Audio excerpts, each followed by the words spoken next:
2024.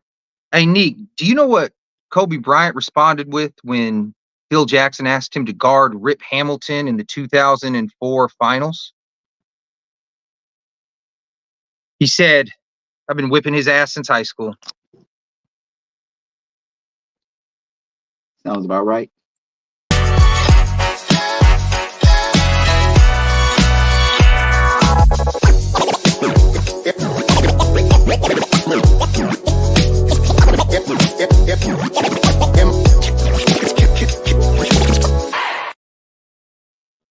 What's up, y'all? We are back today. It is February 8th. Like I said, let's get into this day in NBA history, too. So, you know what happened on this day in NBA history? Enlighten me. Well, on this day in NBA history, Charles Barkley scored 30 points in a 107-102 win over the Nets to go over 20,000 points. Where you got Barkley at all time? Barkley is in my top 25 of all time. I don't know where I have him ranked exactly, but yeah, well, I'll say in my top 30. He's in my top 25, top 30. How much higher do you think he would have been vaulted if he would have won a title? If he would have won a title, he'd probably be in my top 15. So you think the title is what stopped him from being 10 to 15 spots higher? Somewhat, yeah. Also, I feel as though after you win a title, there's a certain drive that might come over you. And Barkley being the type of player he was, I feel as though a title would have, I don't think he would have stopped at one title. Even if he only won the one title, I feel as though it would have, I think it would have made him play harder and he probably would have added more to his legacy. So That's why. So you think it would have made him hungry? I do. I think it would have made him hungrier. You know what also happened on February 8th back in 1986, and this has nothing to do with the NBA, but just because I happen to remember it happened to the Macho Man won his first Intercontinental title, and I know that meant a lot to you. Of course it did. Man, it's a savage. You know how I feel about savages. That's it. So let's get into it. Let's get into titles right away. They shouted us out on Fluent and Chill. I don't know if you happen to see the live feed, but what we're doing today is Rasheed Wallace said he would the 04 Pistons would literally beat the shit out of the 17 Warriors. They're fucking up anybody. They're taking on anybody. These are Rasheed Wallace's quotes, not mine. Over on Fluent and Chill actually both picked the Pistons to win. They said one said in 5, one said in 6, I believe. Haley thought that the Warriors would win. I kind of want to break it down position by position, coach, bench, and let's get into it. So let's do the tail of the tape. So first off, the 04 Pistons went 54-28. They beat a 4-1 Milwaukee team led by Michael Redd. They beat Jason Kidd and the Nets, who had just gone to back-to-back Eastern championships or back-to-back Eastern Conference championships, back-to-back Eastern Conference champions. Sorry. They beat them in 7. They beat the heavily favored Indiana Pacers in 6 when Tayshaun Prince blocked Reggie Miller. Then they beat the Lakers in 5. They were 4th in SRS. For those that don't know, SRS is a simple rating system. Basically, what they do is they take wins, losses, box score plus minus, and they add that with strength of schedule as well. So, for example, if you beat the number 1 team by 12, they factor that in versus you beat the number 30 team by 12. So they were 4th in simple rating system. They were 24th in pace. Their offensive rating was 18th. Their defensive rating was 2nd. Their net rating was 2nd as well. Tail of the tape for the 17 Warriors. They went 67-15. They swept a 4-0 Blazers team led by Damian Lillard. They swept a 4-0 Jazz team led by Gordon Hayward, who was traded today as well. Then they swept the 4-0 Spurs. When that was the Zaza Pachulia game where he stepped under Kawhi's foot and he was out, where the Spurs were killing him in the first game. What was that, 3 quarters or whatever it was, and then they came back, and then they 4-1 the Cavs led by LeBron. In their simple rating system, they were 1st. Pace was 4th. Offensive rating was 1st. Defensive rating was 1st. Their net rating was 1st. What sticks out to you about the tail of the tape? They're 1st. The fact that they were 1st in defense, which no, they were 2nd in defense. Second in defense. First in offense. Overall 1st. All right, so listen to that. Offense essentially is what's going to win a game. Like they say, defense wins games, but it's really who scores the most points. So they're first in offense and then they're second in defense. So not only are they scoring the most, but then there's only one other team in the league that's better than them defensively. And that team was not the Cavaliers, was it? No, it wasn't. Okay, then. So the team that's better than them defensively is not even the team that they're going up against in the finals. So for me, it feels like that's the season where the Warriors were just dominating, is what it sounds like. Well, I mean, going 16-1 in the playoffs versus 16 and what would that be, 7? I think obviously they had a more dominant run, but what stands out to you with let's just go with their strength of schedule in there. Do you think Milwaukee in 04 as a Michael Redley led team was better than a Blazers team led by Damian Lillard? No. Let's break down each opponent. No, why? No. So let me see. What was that? Let me check. Because as far as the reason why, Dame and CJ McCollum. This guy's right here. My bad.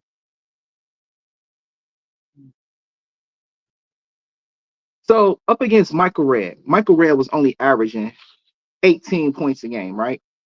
And he's their go-to on their roster. I don't But know what he then, averaged in the season. I think he averaged 26 that season, though. I could be no, wrong. I meant in the playoffs. Okay. So when he went Right, up right. against Detroit, he's their leading scorer, but he's averaging 18 points a game. Now I get the whole they weren't scoring as much as far as the total points go. But like I said, Michael Redd, he's only giving you 18 and he's your leading scorer at that point in time. Mm-hmm. Whereas when the Warriors are going up against Dame, they're going up against my bad. Dame is scoring 27.8 a game. Mm-hmm. And he's doing that.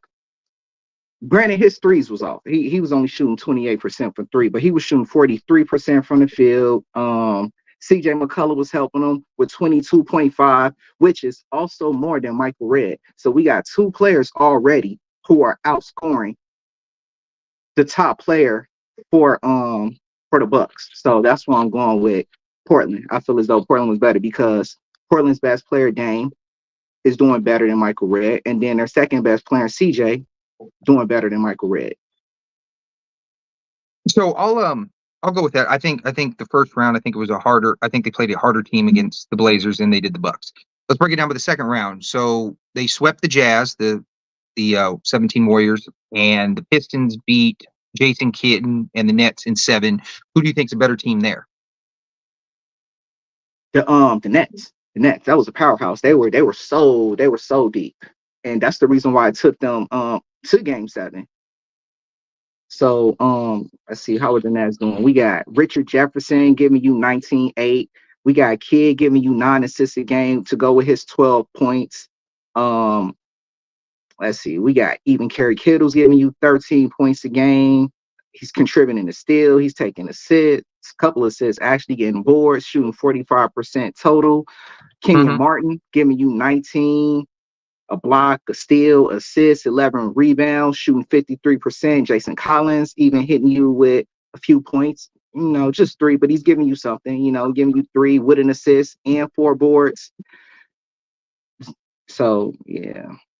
So what about so we're both going to go the Nets. I'm going to go the same way. I mean, bottom line is I just think, simply put, Jason Kidd is better than anybody on that Jazz team as well. So we'll go 1-1 on that. What about the Spurs? Now they didn't have Kawhi. They did have LaMarcus Aldridge. So do you think the Spurs, the 17 Spurs were tougher, minus a Kawhi, or the 04 Indiana Pacers? Because I have to go with the 04 Pacers. They had the best record in the league that year. They had Jermaine O'Neal when Jermaine O'Neal was a double-double. They had Jamal Tinsley. A lot of people don't remember Jamal Tinsley. Jamal Tinsley was a very good guard. They still had Reggie Miller. They had Ron Artest. That's when Ron Artest was Defensive Player of the Year. And then they had Jeff Foster, who wasn't that big of offense, but I mean, he was a good rebounder, good solid player. Versus the Spurs, I mean, I think they dramatically fell off after Kawhi Leonard got injured. They still had LaMarcus Aldridge, who is a bare minimum borderline Hall of Famer. And at best, a surefire Hall of Famer. He does have over 20,000 points. So I would give that nudge to the Pistons in that regard. You? I'm going with the Pistons on that one as well, to be Hmm. honest, for most of the same reasons that you were saying. I mean I'm worried that Pacers team. I mean that was a legacy. They didn't get the they didn't get the chip like everybody expected them to, but they were definitely a favorite at that point in time, and they had that little roster. Yeah, I mean I'm definitely going with the Pacers on that one. Okay, and then who do you think was tougher, the Lakers in the finals? They didn't have Malone, or do you think the Cavs were tougher in the finals? Cavs. And why is that? Well, let's see what was Kobe and Shaq doing Because together. I'll just put it this way. I think the Cavs are too, because the Cavs were healthy. The Lakers were missing a very key component in Karl Malone. Now, Karl Malone, when healthy, was about 14, 9, and 5, something like that. And they didn't have a lot of depth because they were so top heavy with Peyton, Hmm. Bryant, Hmm. O'Neal, and Malone. So I think once you took out one of their top four, they lost a lot of their depth.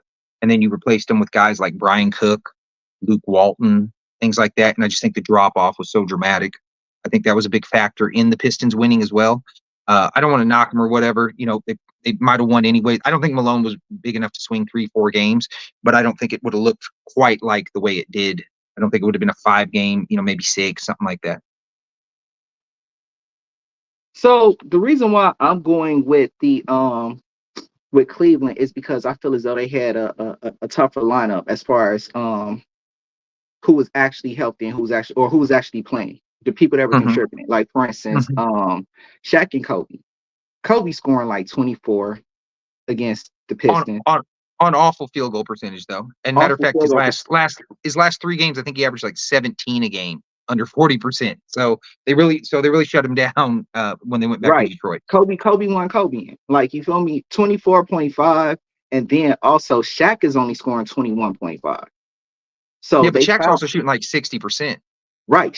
He was hitting his shots. So it was like somehow if Shaq is he's making the shots that he's making. I mean, he's making the shots that he's taking, but at the same Mhm. time, he's only giving you 21. So that's in my mind an indication that they kind of, to an extent, had Shaq a little not locked down because you can't lock down Shaq, but they definitely disrupted his game. Well, Whereas, oh, go ahead, my bad. no, I was going to say what's kind of indicating to me by the numbers, and I watched the game too. Kobe hit him with that classic get the offensive rebound, and I'm just going to shoot it. Kobe attempted, and I don't know the numbers, but I know Kobe attempted way more field goals in that series. Yeah, Shaq's famous quote, if you want Shaq like numbers, I need Shaq like touches. So exactly. I don't think they were going to him. I think they were going to Kobe, and I think Kobe was just breaking off on the play. It was Phil's last season there. He retired for a year, came back. I don't even think Phil was really giving a shit. He was just like, hey. I don't care. Let him play. I'm tired. I'm tired of trying to rein in Kobe. And if you read Right. his book in '04 or '05 that came out, he talks all about that in there. And you know what? I mean, that's a good point. It could be the fact that Kobe was just, taking over and, like you said, shooting them awful shots. So maybe it wasn't the fact that they had Shaq locked down. Regardless, whatever was going on, Shaq wasn't getting the ball, or Shaq wasn't putting the ball, or Shaq wasn't contributing as much as you would expect from Shaq for whatever reason, whether it's he's getting locked down or Kobe's making Right. bad decisions. We need Shaq to do more than 21 points in the finals. Whereas LeBron and company, we got LeBron scoring a crazy 33 a game. You got Kyrie almost scoring 30 with 29.4. You got Kevin Love giving 16. You got JR giving 11. So it's like LeBron was getting more help, in my opinion. Well, LeBron Even also if was a 33-point triple double, not just 33, a 33-point triple double. exactly. So this is why I feel as though the Cleveland squad would have been a tougher matchup So, than so I what. guess basically, where we're at is on the playoffs, the strength of schedule and all that. It's kind of even. I think the Warriors had a tougher time in the first and finals, and then I think the Pistons had a tougher time in the second and conference finals. I think we're in agreement with that. Said it again. I said I think the on strength of schedule throughout their playoff run, I think the Warriors had a tougher schedule in the first round and in the finals, but the Pistons had a tougher schedule in the second round and the third round. Oh yeah, definitely. Yeah, I agree with that. So that's a wash. First off on that. Let's break it down by point guard comparison. What do you got with Billups and Curry? If you had those two matchups going at it, where would you go with and why? Those two matchups, I'm going with Curry. Let me see. What was Billups on? Well, I'll tell you what Billups was doing. I got the numbers for you. Billups that season in the regular season was 17, 6, 4, and a steal. He shot 39% from the field. He shot 39% from three, and he shot 88% from the line. In the playoffs, he went to 16, 6, 3, and 1. He shot 39% again and 35% from three. He shot 89% from the field.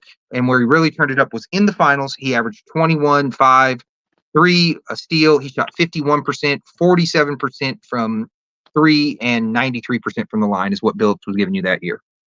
Ooh, 93 from the line. You said he did how much from the three? 40 what? 47, but these are all just the finals number. 47. Everything else, like he really pumped it up. He was 39% all the way up until the finals, and then he started bumping up about 51% on average. And he bumped it up in the finals to average how many points? 21. 21. So Steph during the finals, scoring 26, 8, 44% from three. No, I'm sorry, 38% from three, 44% total. So his percentages were down that season, but that's also when he had KD. He's giving you 8 boards. He's giving you 9.4 assists. He's giving you 2 steals a game.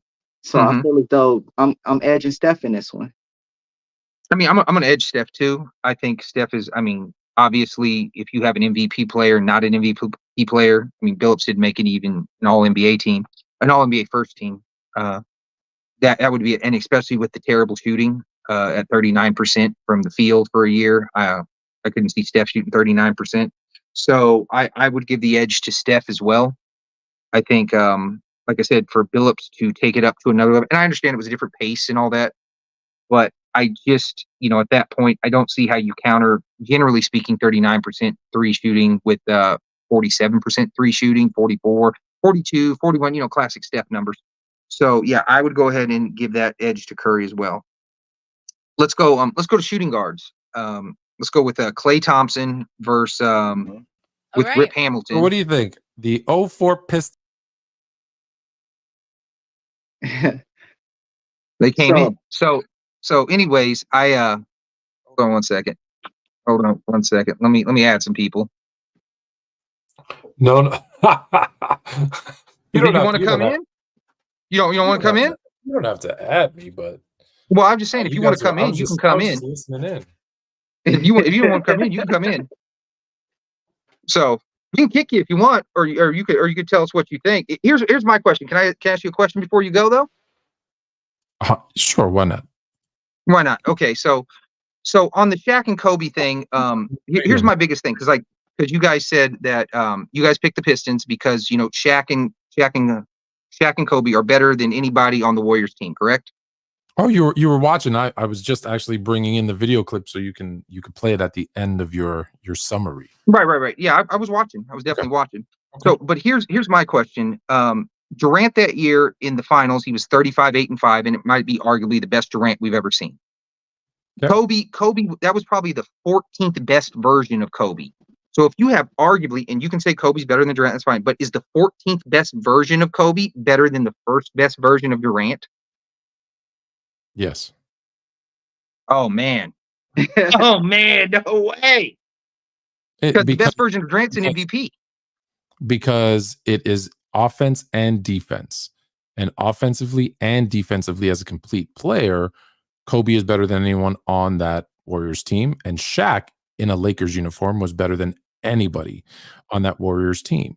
We're talking about two guys that are top 10 all time versus two guys that aren't. So again, I know we're talking about specific versions, but at the end of the day, this is a Lakers team that, when they in 2000, they went through the playoffs like it was nothing, like a hot knife through butter. And so when you match up those two things and you go, okay, how do you stop an offensive juggernaut like that 17 Warriors team? Oh, it's with defense. Well, you have five guys that are elite defenders. At worst, they're great defenders, right? They made Kobe look atrocious. And they didn't let Shaq beat him. And so when I look at the Warriors are going to go on shooting streaks. That's going to win them a few games, 100%. But we've seen Steph Curry specifically, right? When he was up 3-1, go look at what he did the next 3 games when they lose to the Cavs, especially in the fourth quarter. It's not the same guy. So now imagine he's got, Tayshaun Prince or Rip Hamilton kind of up on him a whole game, full court, right? Draymond Green is going to be neutralized because you're going to have Ben Wallace or Rasheed Wallace picking him up half court. So what he does in terms of what Draymond does great, right, which is facilitate the offense and those things and kind of set up Clay and Steph and KD, that's going to be somewhat neutralized. So, there's a reason we say defense wins championships. And that's why I said, if you play the clip or watch the clip, yeah, I'm like, Haley said Warriors in 5. That's ridiculous. Mm-hmm. Jay said Pistons in 6 pretty confidently. I said, look, 6 would be if everything goes the Pistons' way. I think it's a 7-game series. And if the Warriors are hot in game 7, they win. If the Pistons are locked in defensively, they win. So that's why, and I just teeter towards the Pistons because I saw them make a great team look bad. Made a great team look bad. So could they do that in a series against the Warriors? I think it's possible. It's possible. And that's the beauty of these scenarios. No one's, I said this at the beginning again, when you play the clip, no one is right or wrong because we're never going to find out, unfortunately. But if I have to put my money on offense or defense, I've been proven. I don't know if you know this, but when you go down the last 20 years of NBA championships, there's more top 10 defensives than top 10 offenses that have won. And there's more, now a lot of times they have both, of course, and that's why they've won. But if you look at it, there's an 18th ranked offense that won because they had a top 3 defense. I think the highest ranked or the lowest ranked defense is 11 that won because they had a number 1 ranked offense. So again, there's always exceptions to the rule, but when you look at all that stuff, I'm just gonna, like I said, it's close, but the defense is gonna tip me a little bit, and that's not to put down the Warriors because they were the number 1 ranked defense that year, so they were actually good defensively in terms of defensive rating. But when you look player for player, I'm taking the Wallaces, Rip, Tayshaun, and Billups over, because you do have, say what you want about Steph, you do have a defensive liability. Teams go after Steph. His defense isn't as bad as people say, but if there's a player you can go after, there isn't a player you can go after on the other side, right? So that's why I just give them the slight edge. Well, I will say this on the counter, because this actually was a point I was going to bring up with you guys, because you said they made the Lakers look bad. The Lakers, for example, Kobe shot 24. Kobe scored 24 a game and shot 38% in the first round with Cuttino Mobley guarding him. He shot 26 and went 46% with the Spurs guarding him, who we consider a good team, and then 24 and 41%. He was bad that whole play for him. If you're scoring 24 for another one. But games 3, 4, and 5, he was 17. 17 and 17. Under 4%. So they shut him down those last. Although he wasn't playing great, they made it even worse. Now, right, and then Shaq in the first round that year. Well, Shaq in that first round that year too against Houston, he was only 16 and 11. So even Shaq wasn't the same. So why I do agree with you that Shaq and Kobe are better players than anybody on there. I don't think the 14th best version of Kobe and I don't think the 11th best version of Shaq were better than these versions of them in that regard. Doesn't mean that I don't think the Pistons are going to win, and we're going to see this more as we break this down case by case. But I also want to say this on the defense wins championship.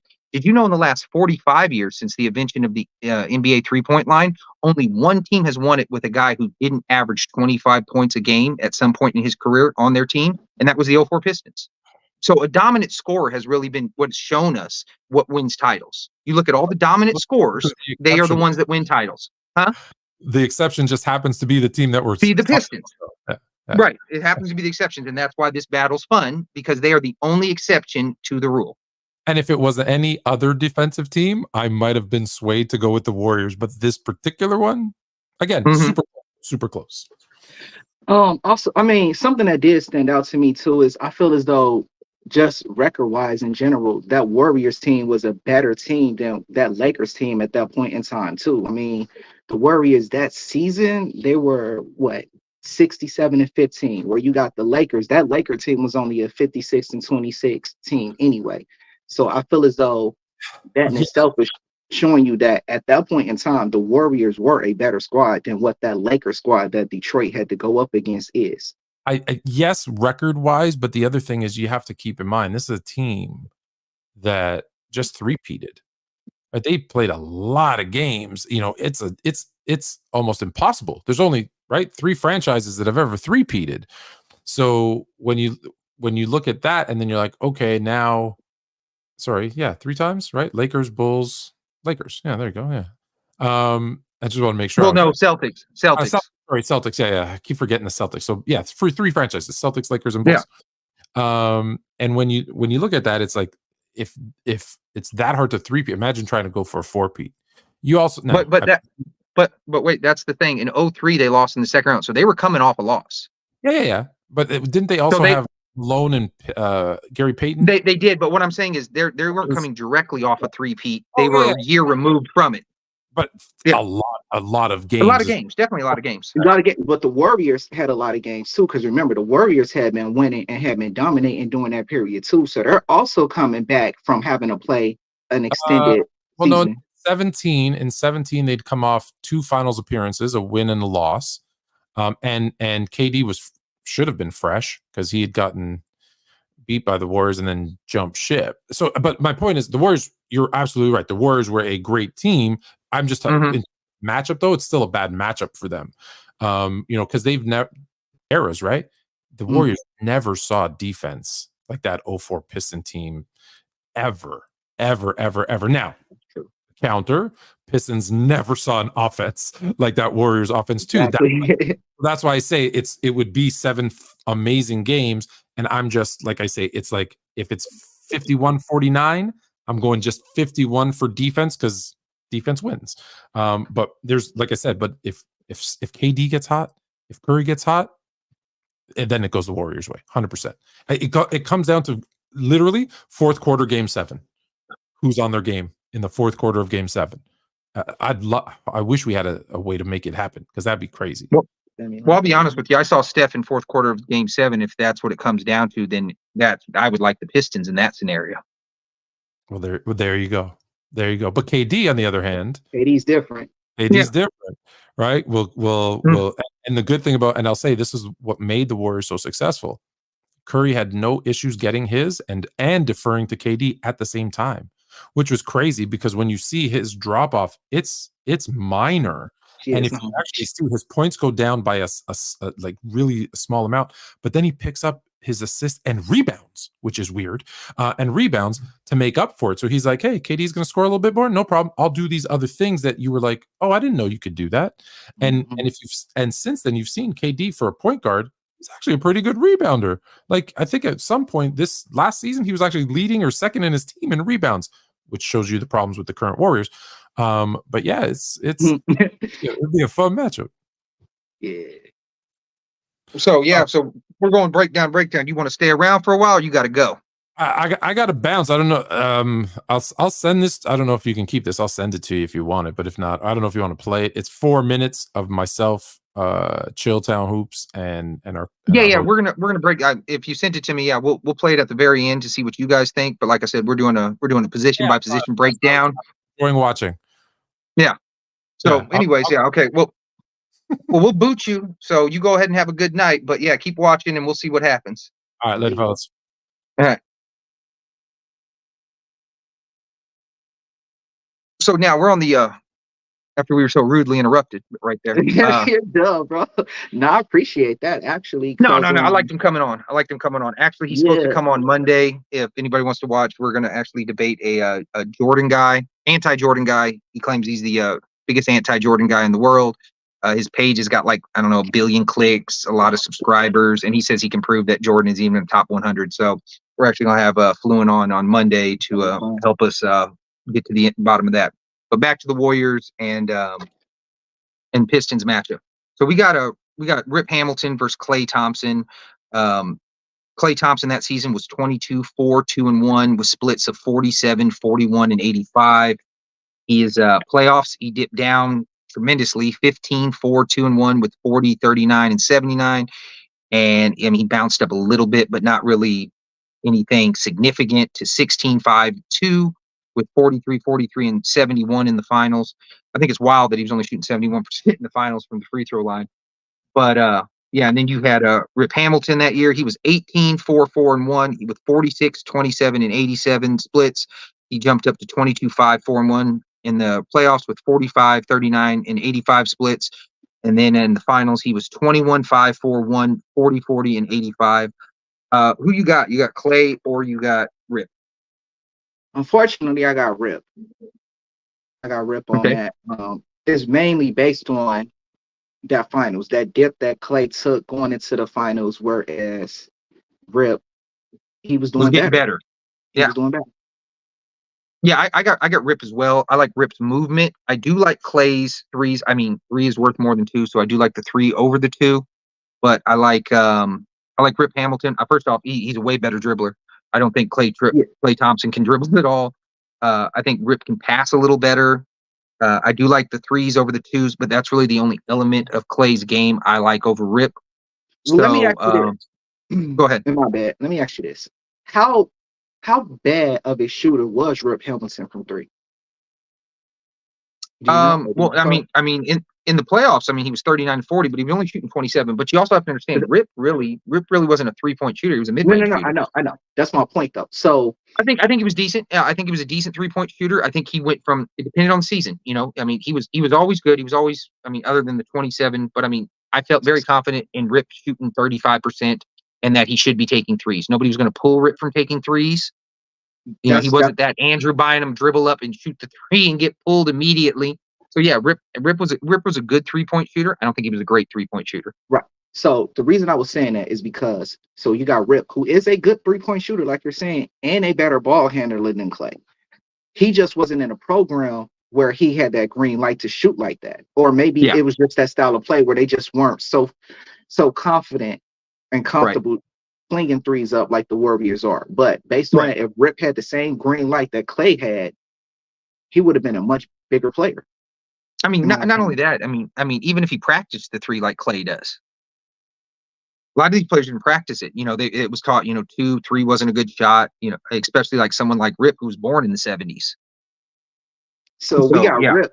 We got Rip, who's scoring more points off less and at a higher clip in everywhere. Shot the ball everywhere better. Right. Rip. And when you think of Klay and Rip, you think of shooting. That's what you really want from them because that's their skill set. Let's move on to the next one. Let's go. This is going to be a funny matchup, but so we got Kevin Durant or Tayshaun Prince. I want you to tell everybody why. Well, no. What I'm saying is I want you to tell everybody why you like Tayshaun Prince better than Kevin Durant. I will do no such thing. Tayshaun Prince over Kevin Durant is almost blasphemous in the sport of basketball. All right, let me see what I can do here. Tayshaun. So KD, I got Prince. Go ahead. I got Prince's numbers right here. If you want to read Durant's number, I'm looking at. All right, so Durant.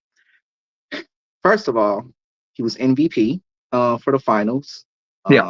He's hitting you with 2 points, 8.2 rebounds, 5.4 assists.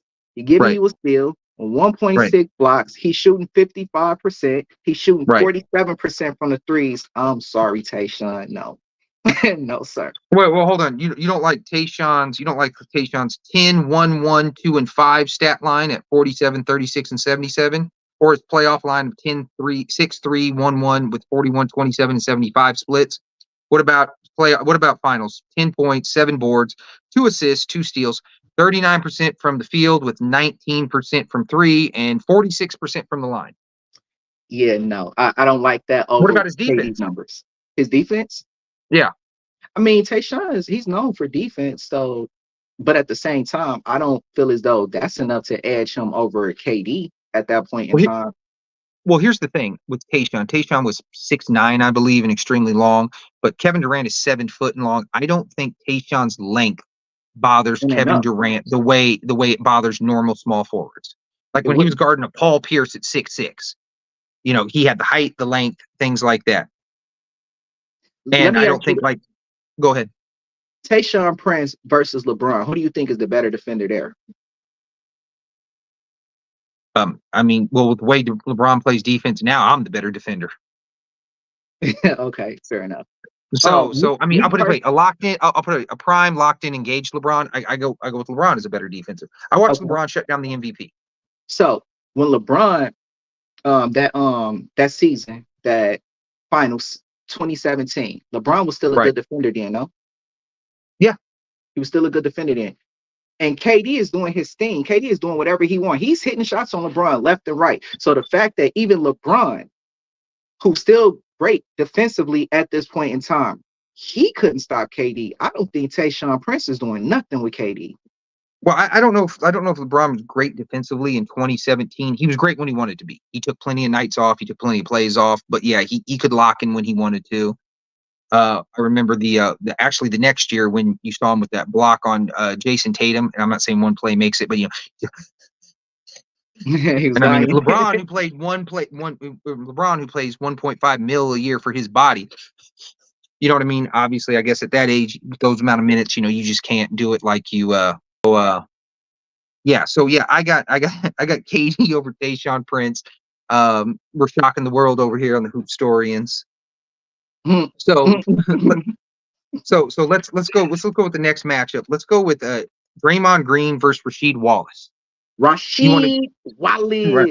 Right. So the whole reason why the debate, you want to do Rasheed's number, you want to do Draymond's numbers? You get Rasheed, I'll do Dre. Okay, so Rasheed in the regular season was 14 points, 7 rebounds, 2 assists, 2 blocks, a steal. He pumped that up to 13 points and 8 rebounds in the playoffs with 2 assists, 2 blocks. He then in the finals he was 13 points, 8 rebounds, 1 assist, 2 blocks. In his defense, he was in foul trouble a lot. He was only averaging about 30 minutes a game there. His shooting splits in the regular season were 43%, 32 from the line, 32 from 3, and 74 from the line. Then in the playoffs, it was 41%, 24% from 3, 77 from the line, 45% from the field, 25 from 3, 78 from the line. What do you got for Draymond? So for Dre, I have his finals numbers, but for Dre, I mean, he's giving you 11 points a game. He's giving you 10 rebounds, 10.2 to be exact. He's giving you 4.8 assists. He's giving you a steal, 1.6 steals. Dre's 6'6", so he's not really getting blocks like that. But I feel as though this is the finals at least is a better stat lineup than what Rasheed was producing. So I'm taking Dre over Rasheed. Even though Rasheed is going to score more points, I'm taking Dre overall over Rasheed. Well, his shooting was awful in the finals that year. Draymond Green, he was 35 from the field, 28 from 3, and 67. But in the playoff runs in general, and this is with the finals bringing his numbers down, he shot 41 from 3 as a whole from the finals. I did watch Draymond Green really on the 16 Warriors from what they normally play at. Draymond Green was really the only one that showed up. Draymond Green played at this level, and then in the finals he played at this level, as opposed to Steph and them. They played at this level, and they played in the finals like this level. They didn't raise their game like that. So in the biggest moment, I do like Draymond. I like Rasheed actually in this matchup though over Draymond. I think his length bothered. I don't think Draymond at 6'6" is stopping. Rasheed had that high shot. I don't think his length bothered him. I don't think that Draymond's shit talking would bother Rasheed. Might bother him in form of technicals or things like that. I got a question. Okay. What do you think they get into a fight in that series? I think they get in a fight? Yes, I definitely think they get in a fight. The question is, what game do they get in a fight? Is it going to be game 1? Question. It's going to be game 3. I think they get in a fight game 1. I think they get in multiple fights. I think they get in a fight game 1.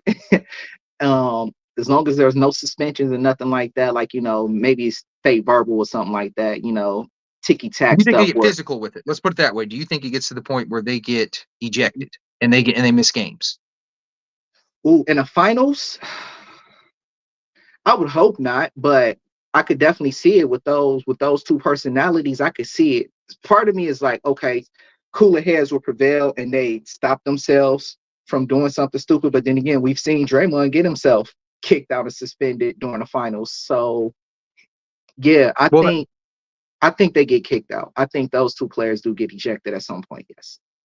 right. So yeah, And then I'll be suspended, honest with as you. far as suspended, yeah, I think at least one of them is getting suspended. Yeah, I think overall, I think Draymond is a more well-rounded player. You know, I think if you needed 20 from Draymond, especially with the Warriors, where you absolutely cannot double him and he's open and things like that, he could give you 20. But I think Rasheed Wallace could give you 20 against him. I think Rasheed Wallace give you 20 against Tim Duncan. I don't think Draymond Green could give you 20 with Duncan guarding him. So No, that's just I give you that. I give you that because I think Rasheed Wallace is, if he wanted to, he can drop 20 on whoever. Whereas Dre, it has to be a certain person guarding him or a certain team for him to produce that 20. but I think it's really a toss up. You know, it just depends what you need on the team and all that. That's a very close matchup. It just depends what you need. Very. So I mean that might be a wash with that. So let's move on to the starting centers, and the starting centers is even I think even more laughable than the small forwards. Did you want to give me Zaza Pachulia stats, or did you want to go with Ben Wallace stats? I Did give you want you. to break down Zaza, or you want to break down Ben? All right, I give you Zaza. Okay, so Zaza playing a 13 minutes, giving you a whopping 13 minutes. In them 13 minutes, he's going to give Wait, you are these final stats? final stats. Yeah, yeah. Okay, go ahead. I'm doing all final stats. Let me say that. Okay, Let I me got say you. I that. got you. All right, so Zaza in the finals, giving you 13.2 of his hardest effort, Right. a whopping 3.2 points and 2.8 rebounds. That's what you're getting out of Pachulia. So he's giving you the Pippen. He's giving you the 3-and-3. You mean the 33? Yep. Right. So I mean, but yeah, his numbers obviously were down from the regular season where he averaged a much better 6-and-6 A much with better. two Oh, assists. twice as much. Okay. Twice as much. Anybody's twice as much. Yeah. When you had Ben Wallace in the Was his finals, minutes he the was giving same you though? Do you know? Was the minutes the same? Or no. The minutes were more, but you know you got rid of Zaza. Zaza was just a starter name, anyways. Andre Iguodala was the closer. Uh, Draymond was the center. Kevin Durant was the power forward, and that's just how that went. Ben Wallace, he was 11-14, 1 assist, 2 blocks, a steal. He shot 48% and 29% from the free throw line. I mean, we don't have to break this down. I think we're all going with Ben Wallace, or are you going to go with Zaza? oh no, y'all not revoking my card today. I'm going with Ben. Right. So where I think we're at right now so far is I think with the stats with simple rating system, offensive rating, that all goes to the Warriors. I think individually though, I mean it's pretty much even. Like I said, I think they had a slight edge with Hamilton at the 2. I think they have a huge edge at center with Wallace. I think it's kind of a wash. I mean, if you had to have me pick one, you know, gun to my head, I would go with Wallace over Green. But like I said, it's really a wash. But if we're having to pick one, I think you have Kevin Durant with a huge advantage over Tayshaun Prince, and I think Steph Curry is a huge advantage over Chauncey Billups. Obviously, not to the level some of these matchups are, but like I said, when you got an MVP player type player versus a not even a first team All NBA, I think there's a big gap there, and especially with somebody that's only shooting like 39% from 2, I think there's something wrong there. Let's go to the bench. We got guys coming off the bench for Detroit. We got Corliss Williamson, Big Nasty. We just talked about him the other day. He was 6-2 in the playoffs. Lindsey Hunter was like 2-1. Mehmet Okur was 4-3. Eldon Campbell was 2-2. Mike James was 3-1. And Darvin Ham, coach of the Lakers, who likes to wear his championship ring everywhere he goes, he contributed 0.7 points and 0.6 rebounds to the cause. I think the bench, and I'm sorry, the bench with the Warriors, you had Andre Iguodala, who was 9-3 in the finals. You had Matt Barnes, who didn't really play. He was 1-0. You had Sean Livingston with 7-1. You had David West with 4-2. You had JaVale McGee 6-3. You had Clark with 7-2. McCall at 4-2. Who do you got for the bench? The Warriors. I got the Warriors bench. At that point in time, the Warriors bench was actually known for contributing, even though their bench players weren't really averaging too many minutes. The production was up for them as far as when they hopped in at that point in time. So I'm going with the Warriors. Yeah, I would go with the Warriors as well, especially since one of their bench guys was one of their closers, and Andre Iguodala. I think guys like David West, he was a former All-Star. I mean, so was other guys too. Eldon Campbell and Mim Core was a future All-Star, but Eldon Campbell was really at the end of his run, as opposed, and David West was at the end of his run too. I just think David West was a better player. He was a 20-point a game guy. Eldon Campbell was 13. And I'm not saying points make it all, but yeah, David West was, the second best player on his team and second best player on a 57 win team. So 56, I don't remember what the 08 Hornets won. They won 56, 57. So yeah, I think they had the bench edge too. What do you got on the coach's edge? Coach's edge. So we got, let's see, Larry Brown, whose record that season was 54-28. And then Warriors, what we got? You got the Warriors record that year? Yeah, 67-15. 67, that's what it was. All right, so I'm going with Kerr, Coach Kerr. His season, he had a better record that season. So I'm gonna go with Brown because Brown got a title out of a team. For example, Curry and Durant were arguably two of the top 5 players. You should go 67-15 if you have two in the top 5. Larry Brown didn't have anybody in the top 10. They had no top 10 players and they still won the title. I think, and not only that, we saw Steve Kerr once his players got a little older. He's struggling now. He's not having the same records. Larry Brown has took a lot of teams to the he took the 01 76ers to the finals. That was a terrible team. He took the Clippers to the playoffs. He's coached the Spurs. I think everybody gets a little better. I mean, they get burnt out with Larry Brown, but I give him the edge with Larry Brown. So overall, like I said, I think the Warriors had the better numbers. I think the players in that level are kind of a wash if we do position by position. But if we go about peak guys, Billups and Wallace were their two best players. I don't think if anybody said you can either draft Ben Wallace and Chauncey Billups as a duo, or you could have Kevin Durant and Steph Curry. And I'm not saying everybody's thing makes a difference, but I think those obviously would be the two best. I think star power wins the finals. A lot of people say role players, but there's a reason why that, Rick Fox isn't getting the acclaim that Shaquille O'Neal is. So, yeah, I would say with the bench as well, I would say the Warriors, I think they had better players overall. I think not only that, I think threes beat 2. If you look at what Billups and all the rest of them, Billups was shooting 47% and Rip was shooting 40% in 3. But Tayshaun Prince was shooting 19%. Rasheed Wallace was shooting 25%. And I don't think you're beating the Warriors as they're just banging in threes against somebody that's shooting 19% and 25% and all that. So I would go with the Warriors too. I think it would be a 7-game series, maybe 6, but I would have to go with the Warriors because I think players are better now today than they were years ago. Who do you got? I'm going with the Warriors. I'm going with the Warriors in 6. I do not disagree with the potential of a 7-game series, but I definitely feel as though the Warriors. I feel as though the Warriors would win in a 7-game series, even if Steph, because you've seen Steph fall apart. I feel as though even if Steph had a bad game, I feel as though KD is going to step it up and pick up for the slack. So I feel as though I'm edging the Warriors. Also, the combination of Steph and KD at that point in time, that's 60 points just between the two of them. Whereas the Pistons' top 3 players ain't even giving you 60. But the Warriors, they got 2 players that's going to give you 60 just between them two. I think it's also one of those things too. If we're playing in today's rules, I think that the Pistons have a lot less shot. I think the Warriors have a better shot. I mean, I guess we've never seen physical play, so maybe that does mess with them mentally.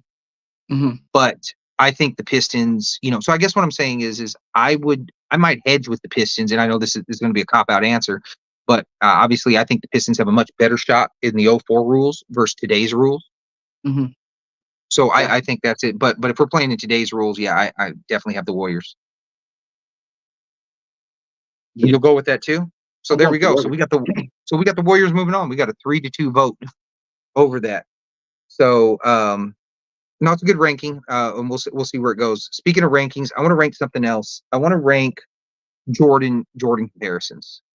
You know, a lot of players were compared to Jordan, such as Kobe, Wade, Grant Hill, Penny Hardaway, Harold Miner, LeBron, Stackhouse, Finley, Vince Carter, and Tracy McGrady. Who would you say? Let's go with peaks, okay? Let's just go with their absolute peak, just by the numbers, and then we can get into what we think personally by the eye test and all that. So I picked out all their peak numbers, and we're just going to keep this really simple. Jordan's peak numbers were 37.1 points, 1.6 blocks, 3.2 steals, 8 rebounds, 8 assists. Who do you think out of all those players I just named, who would you have as closest to him? Now I know Kobe plays the closest to him, but I'm talking about in terms of greatness. LeBron. We got to go LeBron. You got LeBron. LeBron. You got LeBron. Okay, so LeBron's career highs and everything is 31.4 points, 1.1 block, 2.2 steals, 10.2 assists, 8.6. So who do you got as far as peak wise in their peak? Who do you got as third then?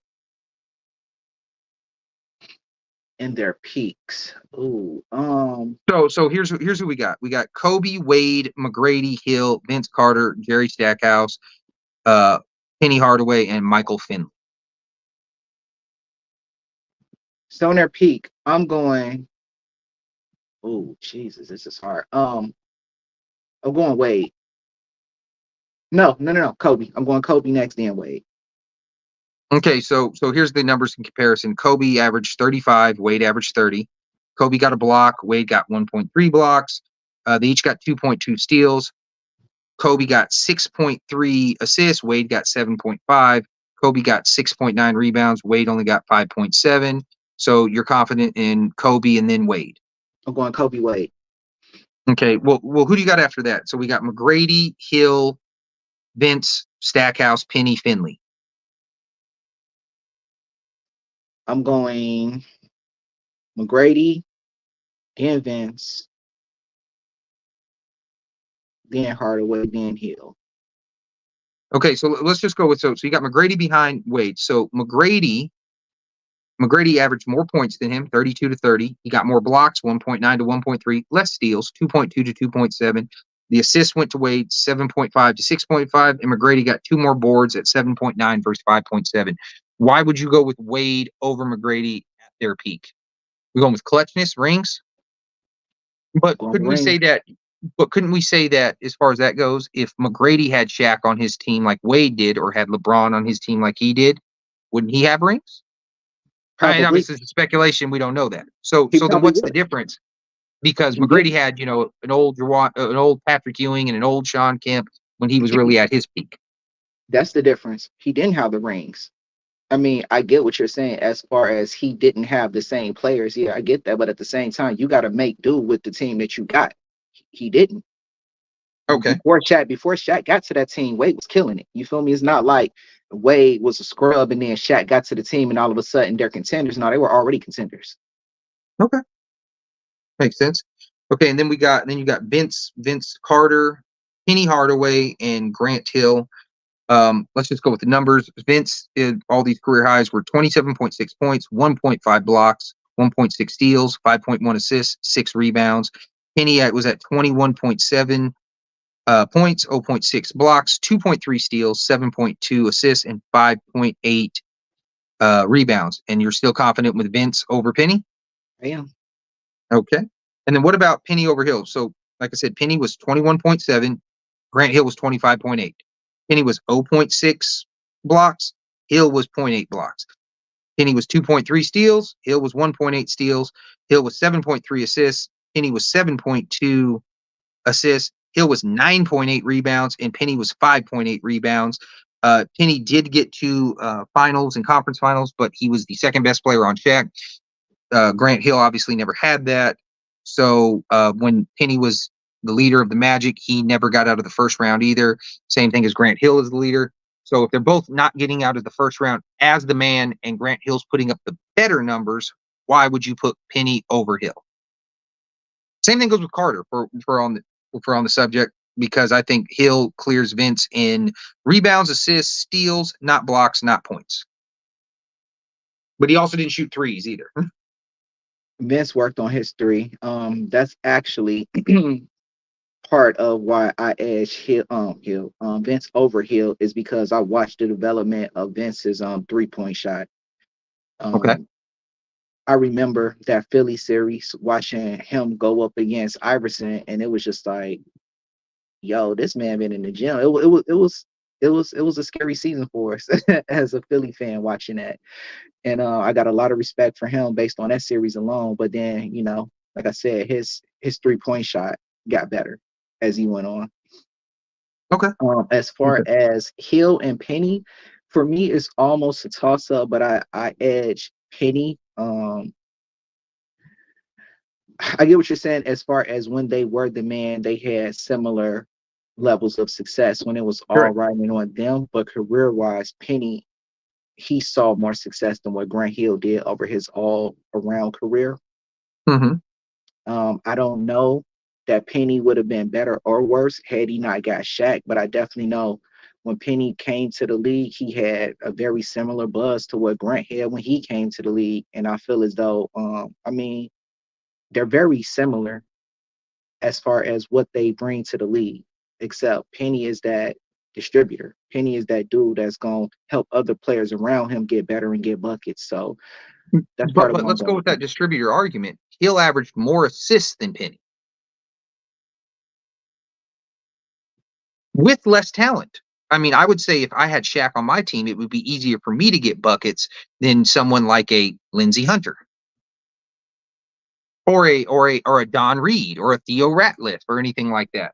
So me, yeah, I think with peak, I have to put Hill over Vince and Penny. Like I said, these are your ratings. You can have them out whatever way you want. But yeah, I go with Hill. Let's go with the last two, and I'm gonna throw a bonus one in after that. But Stackhouse and Michael Finley. Stackhouse's career highs were 29.8, 1.1 block, 1.3 steals, 5.3 assists, 4.2 rebounds. Michael Finley's was 22.6 points, 0.5 blocks, 1.6 steals, 5.3 assists, and 6.3 rebounds. Who do you got? Stack. Why? I'm going with Stack. I feel as though Stack is a person that you can build a team around, and they built teams around Stack. He was the leader of a couple different squads. I'm going with Stack. I feel as though Stack is able to get his own buckets. He's a defensive player. Yeah, I'm going with Stack. I'm gonna go ahead and go with Finley over Stackhouse, and I know it's not. And like I said, it's not always about the numbers too. I mean, Finley's was good, but they actually did build their team around Michael Finley in Dallas. He was the best player on their squad in 98, 99. That's why they got Dirk to complement him and Steve Nash to complement him, and they went to the conference finals with those squads. And we saw that much more, like you were saying, much more team success with Michael Finley. And yeah, I just think Finley was a better all-around player. Real quick though, before we go into anything else, you want to throw in Baby Jordan while we're at it? Does he go?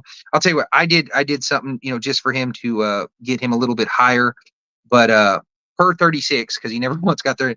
His best season would be 19.5 points, 0.3 blocks, 0.9 steals, 2.9 assists, and 4.8 rebounds. What's crazy to me is Baby Jordan was at his peak per 36, not even his real numbers. He was about half of Jordan's points, 1/5 of his blocks, less than a third of his steals, about 37.5% of his assists, and about 60% of his rebounds. So Baby Jordan didn't get anywhere near the actual Jordan. Baby Jordan Harold don't Miner, if seem, you don't know. Baby Jordan don't seem better than rookie Jordan. Is what it sounds like. No. He definitely wasn't. He wasn't better than rookie. I mean, peak Baby Jordan wasn't anywhere near that. We got a few more minutes left before we get into all that. I want to just go into the craziest NBA players ever. Who are some of your craziest NBA players and why? Well, let's see. Ron Artest was a crazy NBA player. Why? Because he was a famous dude, and I remember the time where he was on. I can't remember if it was MySpace or Facebook. One of them. He gets invited to go to the amusement park, or he sees people going to the amusement park. Gets invited to go. They don't expect him to actually show up. He shows up and he's paying for people. And I feel as though a celebrity, even though that's a nice thing, I feel as though an athlete, a star athlete, I don't think it's in your best interest to just be meeting up, going places with complete strangers. Also, he's the hop in the stands on you and put hands on you type too. So I feel Matter as of though fact, put hands on the wrong person too. Didn't even get the right person. that anybody could get it right, wrong. It don't Mhm. matter. You get these lefts and rights. So I feel as though Ron Artest was crazy just because that to me suggests a whole I don't give a fuck attitude. And I'm like, that's a crazy dude. Rodman showing up in dresses and drag. That's craziness. Wait, can I Uh, speak on my favorite Ron Artest crazy story? hmm. Well, actually, I got a couple. One, he claims that he was at a pickup basketball game when one of his friends got stabbed through the heart with the leg of a table and died right there on the court. I don't know if that really happened or not, but he said that that was the type of games he grew up in. But actually, my favorite Ron Artest story is this: well, actually, there's a couple more. The year that the Pistons we just talked about that beat the Pacers, he asked for time off during the mid-season so he could work on his promoting his album. So there was that. We're paying you all these millions to play basketball. We need to give you You time wanna off to rap? promote your music. You got an off season for that. It wasn't But even dope. no, it was awful. It was awful. The True Warrior album and all that. But and then my all-time favorite one of Ron Artest is in his rookie year, he applied to work at either Radio Shack or Circuit City so he could get the employee discount. And when the Bulls found out about that shit, they were like, "The fuck you are? You ain't working at no Radio Shack at Circuit City for discount. How much electronics are you buying if you are a millionaire basketball player and you need a side job at Circuit City?" He wildin', bro. He wildin'. He ain't need no discount. Right. How much money? I'm not trying to count his pockets. I'm really not. But at the same time, everybody who plays for the NBA can afford whatever out of Radio Shack, Circuit City. Like if you on a bench and he got PT, you feel me, bro? What are you doing? Well, here I don't know. I don't know what the minimum wage was in Illinois at the time, but here out in Arizona, the minimum wage at that time was $5.15 an hour. So I can't believe a Radio Shack employee, starting off was making much more than minimum wage. So I just can't see somebody making millions of dollars and then working, 20 hours a week, making $7 an hour. Like I just can't see. Hey, if you walked in, Ron Artest, hey, welcome to Radio Shack. How can we help you? I'm gonna be real. If I walked in and seen Ron Artest working at Radio Shack, I'm probably stealing everything. Because what are you gonna do? Chase me? Maybe. He bet not. No, maybe. not He if can he take want his that personally. NBA career. He bet not. I'm stealing everything up out of there. Because Who else? he ain't It's gonna a be no Chicago company thing. man that day. It's a Chicago thing. Your first two people are Ron Artest and Dennis Rodman. It's a Chicago thing. Wildin'. Yo, Chicago players be wildin'. Who else you got? Let's see. Who else did something crazy? Well, here I can give you one. What about Delonte West? Oh, first of all, you can't be hooking up with your teammates' mamas. That's first of all. That in itself is nuts, especially when your teammate is who he was. Like your teammate is the king. You what is you thinking? And as you see, what happened to his career after that news came out, it's been tragedy. No. Well, did you hear about the time he got pulled over? One of the times he got pulled over. So he was on a motorcycle, and they pulled him over, and they pull out his guitar. He's rolling around with a guitar case on him for some reason. I didn't even know he played the guitar, but maybe he does. So he's rolling around with the guitar case. They pull him over, and there's a shotgun in the guitar case. Mariachi, but matter of fact, not the shotgun, but yeah. I know it's like he's like it's in the Desperado. Yeah. So that's another one crazy. I like J.R. Smith. The time he beat up the fan for touching his car, and they asked him one time too. They're like, "Hey, how was your summer?" He goes, "It was all right. Got out of jail." Shout out to Matt Barnes, as a matter of fact. Shout out to Matt Barnes for driving all of them miles to put foot to ass on his teammate. Well, Matt Barnes has clarified that over and over. He said he drove about 15 minutes, really. Okay. Still shout out to Matt Barnes, but for driving around to beat his former teammate's ass for being around his kids, I understand that. And being with his wife, I get that too. That's another crazy thing. We'll go Derek Fisher. Why would you get with your former teammate's ex-wife? That's another crazy one. Like, do you know what people do over their wives? Like, what are you thinking, bro? And the stuff that these NBA wives put up with. So it's like, knowing what you do as an NBA player. I'm not saying that they all get down. I'm not saying they all cheating, but I'm saying knowing what you do and put your wife through as an NBA player, you have a certain level of defense for her. You have a certain level of like love. You have a certain level of don't cross this line or you're going to take me there for your spouse. Even if they separated or divorced, that thing that I'm referring to, that's still there. Oh, right. No, I understand that completely. I don't know what he was thinking. Yeah, but I got 3 more players, and you tell me what you think of them. One, I got Vernon Maxwell, who once went in the stands and beat up a fan too. Hold on. Also beat up Gary Payton in a pickup game. So that's another one. One of my all-time favorite stories. You remember Andre Bloch? Andre Bloch? Yeah. No. From the Warriors. I mean, I'm sorry, not from the Warriors, from the Wizards. He played with Gilbert Arenas and all them. Yes, so I do. Nick Young, he played all them. Yeah. So he once complained about his role on the offense. How long would you have to be if you thought you were a good player? How many games would you have to be unsatisfied with your role on the offense to complain about your role in the offense? How many games? Probably 20. 20 games. Okay, so about a quarter of the season you go in. Andre Bloch complained about his role in the offense after the first game. He didn't like his role in the offense after one game. The first game of the season, he said, "Y'all, this shit ain't working for me. We have to switch this up." So that's my other. And then my final one is Latrell Sprewell. Mr. Grip Your Neck himself. I'll tell you what. To me, I understand how you lose your control and composure. I personally wouldn't get it, but I've seen it happen numerous times, so I get why you would do that. But to me, that's not even the craziest story. The craziest story is when he turned down the 3-year, $21 million contract he was offered because he said he had a family to feed. Now, where are you going shop? Where are you doing your grocery shopping if 21 million can't feed your family? So I get it. He was holding out for more. He was holding out for more money. Yeah, and then he never played again in the NBA. And then a couple years later, his yacht got repossessed because he was late on payments. I bet if he had that extra 21 million, he probably could have switched that up. But anyway, Joe, we're out of time. We've actually ran over the hour, so thank you all so much for watching. I'm Tony Styles. That's Unique. We will be back tomorrow. And until then, remember, we are dropping dimes like Dare, and we'll see y'all tomorrow. Take care. Thank y'all.